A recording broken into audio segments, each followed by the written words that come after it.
Conmigo aquí en el estudio mi tocayo, Rodrigo Pérez Alonso, pues con muchos temas, querido tocayo, porque lo que está ocurriendo en Davos ha resultado interesante. Normalmente esta reunión de líderes globales siempre es interesante ver lo que tienen que decir, pero se había convertido pues en un evento en donde se reforzaban, digamos, las tendencias de lo que se va discutiendo cada año, que si machine learning, que si el Internet de las cosas, que la inteligencia artificial, que la disrupción, la revolución 4.0, etcétera.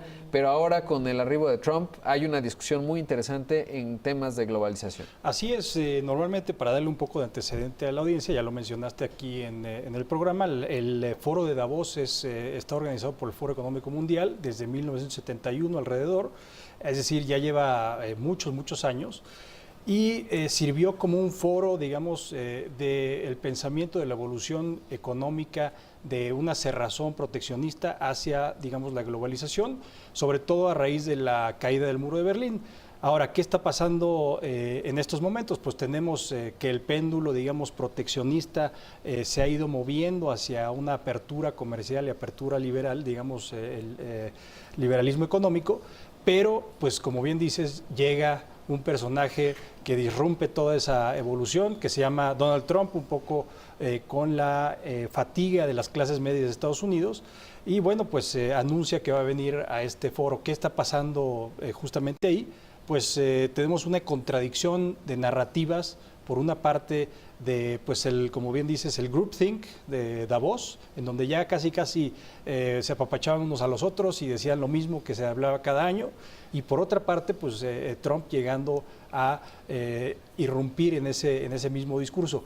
Ahora, es importante mencionar que Trump pues llegó hoy, dijo 2, 3 palabras, se reunió, como bien lo mencionaste aquí, con la primer ministro de Inglaterra, pero el evento, digamos que lo que todo el mundo está esperando es el día de mañana, cuando cierre la sesión, digamos la plenaria, se haga una plenaria y va a cerrar, y se especula mucho qué es lo que va a decir. Y podemos anticipar por lo que se va sumando lo que han dicho tanto Wilbur Ross como el secretario del Tesoro, America First. Así es. Ahora, yo creo que se especula mucho, como bien mencionamos, que con la salida de Bannon, que era su ala, digamos, su asesor ultrarradical de derecha, proteccionista, etcétera, pues va a suavizar su mensaje, pero al final de cuentas lo que no tomamos mucho en cuenta los que leemos y vemos este tipo de situaciones es que al final Trump es Trump, sí. Y es inesperado lo que puede pasar, ¿no? No, y la parte extrema de la Casa Blanca no nada más estaba representada en Bannon, estaba representada en uno de los hemisferios, si podemos hablar así, del cerebro de Trump, pues, que se mueve en la extrema derecha, ¿no? Porque es el propio Trump el que va dando bandazos de acuerdo a las distintas audiencias. Lo vimos, las audiencias internas que tiene y sus componentes de base política, porque lo vimos con el tema de la discusión con los demócratas en términos de desparalizar al gobierno a propósito de DACA, y en la reunión pues, se mostraba muy consecuente, pero luego vino una postura más dura, dicen que por el general Kelly, que en materia de migración es bastante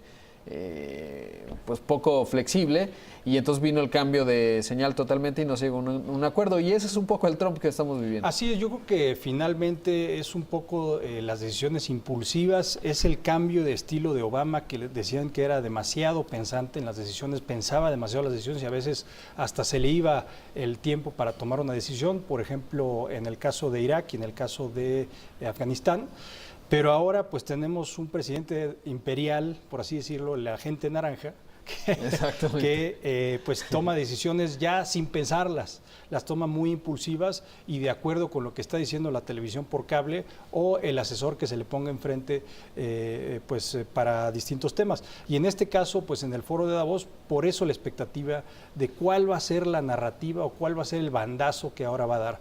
Sin duda alguna, yo creo que por una parte también está este elemento de, digamos, mental de Trump, pero por otra parte también el mensaje que ha mandado, por ejemplo, la reforma fiscal y otro tipo de medidas desregulatorias, digamos, en términos económicos, los empresarios están en una situación de amor y odio, y sobre todo los empresarios que están ahí. Ya se decía por ahí cómo llegó Trump a Davos. Por una parte, pues la gente se quedaba callada a la espera de cómo llegaba este señor, pero también pues va a tener reuniones interesantes con la élite, digamos, de las empresas multinacionales de Estados Unidos, por allá, y pues yo creo que el sentimiento de nuevo es amor y odio por sus políticas y sus bandazos y sus locuras, pero por otra parte, pues en los hechos, el tema de la reforma fiscal y esta desregulación, a las empresas de allá les gusta mucho porque les incrementan obviamente o más bien les bajan sus costos de hacer negocios y les incrementan, por supuesto, pues sus utilidades, ¿no? Así que pues será un tema.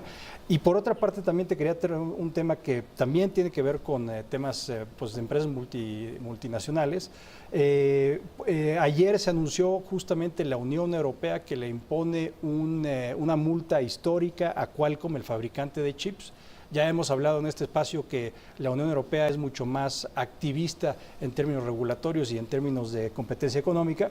Y en este caso, pues no faltó, se hizo una investigación y se está imponiendo una multa de 997 millones de euros, en otras palabras, alrededor de 1.23 miles de millones de dólares, por prácticas monopólicas desde el 2011 a 2016, porque al final se determinó que Qualcomm ataba sus ventas con Apple, es decir, los chips que utilizamos para cualquier, digamos, tableta, teléfono, se estaban utilizando o se estaban atando mediante incentivos que le daba justamente Apple, le pagaba un incentivo a Apple para vender los propios chips o incorporarlos en su propia tecnología.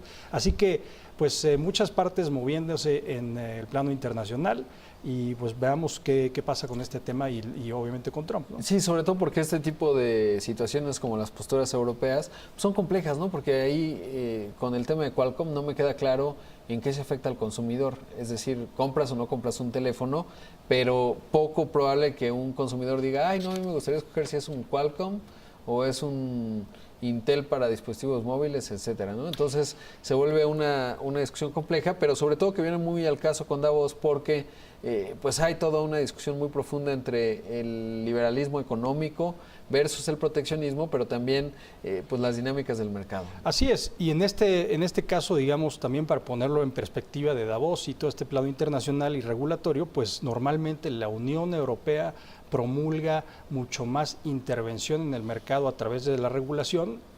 Recordemos que Europa pues pasó por un proceso traumático en donde pues la Segunda Guerra Mundial, etcétera, y entonces la idea es tener mucho más control a través de la regulación y evitar pues no solo guerras, sino también temas que tienen que ver con la economía, y Estados Unidos pues tiene otro tipo de visión sobre, digamos, la desregulación, laissez-faire que dicen en economía.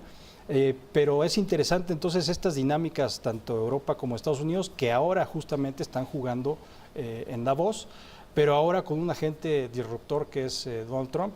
Y bueno, pues yo creo que justamente estamos viendo esto en tanto en las multas como en el discurso de Donald Trump, y veremos qué pasa el día de mañana, ¿no? Ahora, no me queda muy claro qué gana la agenda de esta élite que ya comentábamos, porque por un lado, Donald Trump ha participado en distintos foros internacionales. Estuvo Angela Merkel hoy temprano, la canciller alemana, y decía, bueno, los chinos, la muralla china, desde el Imperio Romano sabemos que construir bardas es mala idea y no funciona cerrarnos y vernos a nosotros mismos, en una clara alusión a Donald Trump. Así es. Emmanuel Macron, el presidente de Francia, un mensaje similar. El propio Justin Trudeau hablando, por supuesto, de manera liberal. Pero estos discursos los hemos visto, es decir, no es que van a convencer a Trump.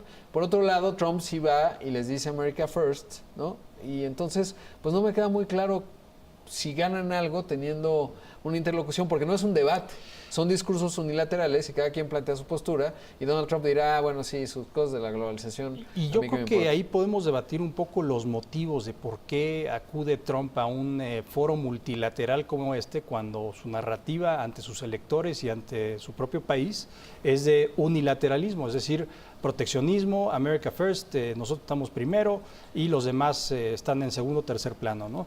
Entonces, se especula mucho también, se ha hablado mucho esto en medios especializados, ¿cuál es la motivación de Trump que esté ahí? Porque al final... Pues a lo mejor es su ego, ¿no? Ya en el libro que me regalaste, y además después trascendió en Axios, esta entidad de noticias, y decían que Macron le dijo, no, mira, va a ser muy bueno porque que todo el mundo te ve, además van muchos VIPs y todo el mundo te quiere ver, y parece que así lo convenció, ¿no? Es decir, yo no vería necesariamente un asunto estratégico, aunque sí ha resultado útil escuchar a sus funcionarios, ¿no? Porque estuvo Wilbur Ross, por ejemplo, y hablaba de manera más elaborada que los tuitados que pueda poner Trump, de cuál es un poco la orientación de Estados Unidos, y el propio secretario del Tesoro Mnuchin, que ha dado algunas señales, pero todo muy confuso como es Trump, ¿no? Es decir, Mnuchin dice que un dólar débil les podría beneficiar y al siguiente día Donald Trump lo desmiente porque genera obviamente pues una reacción muy adversa del mundo. Así es, y al final yo creo que, como mencionabas, el tema es pues un tema de ego, ¿no?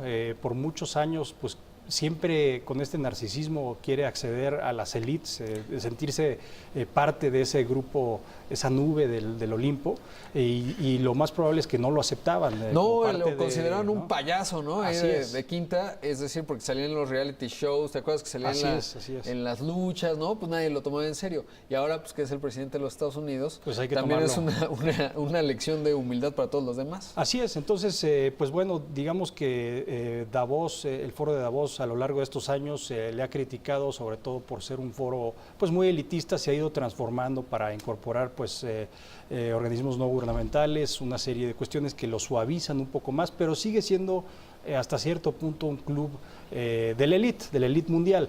Entonces yo creo que en ese sentido pues Trump, al acceder al llevar su mensaje ahí, pues le está escupiendo en la cara a todos aquellos que no lo aceptaban antes por no considerarlo suficientemente serio. Pero de nuevo, estamos yo creo que en un mundo, parece esto el circo, ¿no? O sea, es la incertidumbre total de qué va a pasar el día siguiente con este señor. Diario tenemos noticias nuevas sobre su comportamiento. Parece que han pasado 10 años y apenas ha pasado un año. Y entonces esta narrativa, este péndulo que mencionaba, digamos, del proteccionismo hacia el liberalismo, pues ahora está pues descompuesto, ¿no? En Estados Unidos, sobre todo, el mayor exponente de ese liberalismo económico después del consenso de Washington y una serie de cosas que ellos impusieron a través de su poder económico y poder imperial, por así decirlo, y que se repite, digamos, en Davos a través de este groupthink, que todos piensan lo mismo ahí, ¿no? Y ahora pues resulta que desde adentro está surgiendo ese cáncer que es Donald Trump, y pues veremos qué pasa en estos días y sobre todo mañana con este discurso que seguramente será no solo para enmendar su mensaje de America First, sino para inflar su propio ego, ¿no?